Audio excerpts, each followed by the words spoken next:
हाँ दोस्तों, बिगड़ रहे हैं आज संपादक और लेखक, यानी प्रकाशक, संपादक और लेखक के बीच का संबंध। एक घटना को सुनाता हूँ। पत्र पत्रिकाओं एवं पुस्तकों में अपनी रचनाओं के प्रकाशन के लिए पैसे देते देते राजेश थक गया था। मंचों पर वाहवाही तो मिलती थी, किंतु पैसा नहीं। बहुत हुआ तो कागज़ और कपड़े का एक छोटा सा एक टुकड़ा सम्मान पत्र के नाम पर थमा दिया जाता था। उसके पास इतने पैसे भी नहीं थे कि अपने अन्य साहित्यिक मित्रों की तरह 20-30 हज़ार रुपये खर्च कर वह अपनी एक पुस्तक प्रकाशित करवा सके। वह युवा लेखक है तो क्या, लिखता तो है बढ़िया।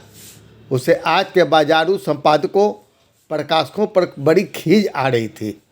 आज उसने मन ही मन सोच लिया था कि उसकी रचना प्रकाशित हो या ना हो, संपादक को खूब खरी खोटी सुनाएगा और नवयुग पत्रिका में अपनी रचना प्रकाशन के एवज में पारिश्रमिक मांगेगा। नवयुग पत्रिका के कार्यालय में बैठा बैठा हुआ यही सब कुछ वह सोच विचार रहा था कि तभी चपरासी ने आकर उससे कहा, संपादक जी अंदर बुला रहे हैं। वह खुद को तैयार करता हुआ संपादक के कक्ष में गया और अभिवादन करने की औपचारिकता निभाने के बाद उसने पहला सवाल किया, सर, आपने पिछले अंक में मेरी एक कहानी अनमोल रत्न प्रकाशित की थी। आप तो प्रतिष्ठित पत्रिका के संपादक हैं, फिर मुझे आप पारिश्रमिक क्यों नहीं देते? आपकी ही नहीं, मैं अपने किसी भी लेखक को पारिश्रमिक नहीं देता, क्योंकि हमारे प्रकाशक लेखकों को पारिश्रमिक देने में तैयार नहीं हैं। हमने तो रचनाकारों के लिए बनाए गए नियम के तहत साफ साफ लिख दिया है कि लेखकों को पारिश्रमिक देने में हम असमर्थ हैं। फिर आप ऐसा सवाल क्यों कर रहे हैं मुझसे? लेकिन सर, यह तो हम लेखकों के प्रति सरासर अन्याय है ना। आपकी पत्रिका और पुस्तक बाज़ारों में बिकती है, हजारों लाखों रुपए के आपको विज्ञापन मिलते हैं।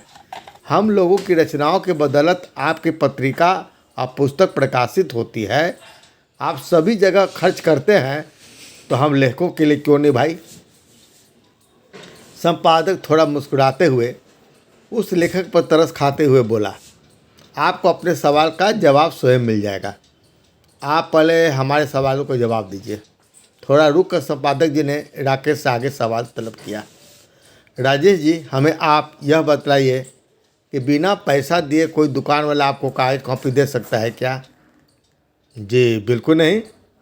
बिना पैसा दिए कोई भी कर्मचारी पत्रिका या पुस्तक की कंपोजिंग कर सकता है क्या? नहीं सर, बिल्कुल नहीं।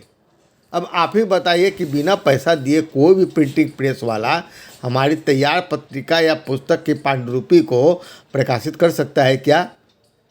बिना पैसा दिए क्यों आपकी या हमारी पत्रिका या पुस्तक की पांडुलिपि को प्रकाशित करेगा? उसने प्रेस खोल रखा है, कोई धर्मशाला नहीं। राजेश को समझ नहीं आ रहा था कि संपादक जी उनसे ऐसा सवाल क्यों पूछ रहे हैं। जब संपादक, प्रकाशक पत्रिका पुस्तक प्रकाशित करने के लिए हर जगह पैसा दे रहे हैं, तो अपने लेखकों से उन्हें परहेज क्यों है?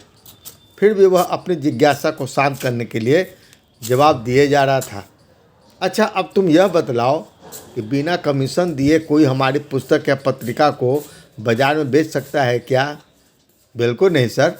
पुस्तक या पत्रिका बेचना तो उसका धंधा है। घोड़ा घास से दोस्ती करेगा तो खाएगा क्या? अब ये बतलाओ कि एक पत्रिका या पुस्तक के प्रकाशन में इतने सारे खर्च करने होते हैं हमारे प्रकाशक को। यहाँ तक कि संपादन का कार्य करने के लिए भी उन्हें हमारे वेतन का भुगतान करना होता है। पत्रिका पुस्तक को देश भर में पहुँचाने के लिए ठेला, ट्रांसपोर्ट से लेकर डाक खर्च तक करने पड़ते हैं। अब आप ही बताइए कि ठेला रिक्शा वाला बिना पैसा लिए हमारी पुस्तक पत्रिका को बाजार तक पहुँचा सकता है क्या? बिल्कुल नहीं सर। बिना पैसा लिए वह क्यों काम करेगा? तो अब आप मेरे एक अंतिम प्रश्न का जवाब दीजिए कि कोई भी पत्रिका या पुस्तक का प्रकाशक यदि एक पैसा भी लेखक को नहीं दे तो उन्हें रचनाएं मिल सकते हैं या नहीं? संपादक जी द्वारा पूछे गए इस अंतिम प्रश्न पर वह भीतर ही भीतर टूट चुका था। उसकी जुबान को लकवा मार गया। उसे चुप देख संपादक जी पुनः बोले, आप चुप क्यों हो गए राजेश जी? हमारे प्रकाशक कहते हैं कि लेखकों को बिना पैसा दिए हमें एक से बढ़कर एक लेखकों की रचनाएं प्रकाशन के लिए मिल ही जाते हैं, तो भला उन्हें पैसे देने की क्या ज़रूरत है? अरे भाई, एक बच्चा भी जब रोता है तब उसकी माँ उसे दूध पिलाती है। और आप में से कई ऐसे भी हैं जो अपनी रचनाओं और पुस्तकों के प्रकाशन के लिए अपनी ओर से पैसा देने के लिए सदा तैयार रहते हैं। फिर आप ही बोलिए, आपकी कहानी प्रकाशित करने के बदले आपको पैसा क्यों दें हम? राजेश जी, मैं आपकी कहानी प्रकाशित कर देता हूँ, यही बहुत बड़ी बात है। पारिश्रमिक तो एक पैसा नहीं दूंगा। आप अपनी रचना हमें दें या ना दें, आप नहीं तो कोई और सही, हमारे द्वारा पत्रिका या पुस्तक का प्रकाशन रुक जाएगा क्या? दोस्तों, यह थी हमारी एक लघु कथा जिसका शीर्षक था आप नहीं तो और सही।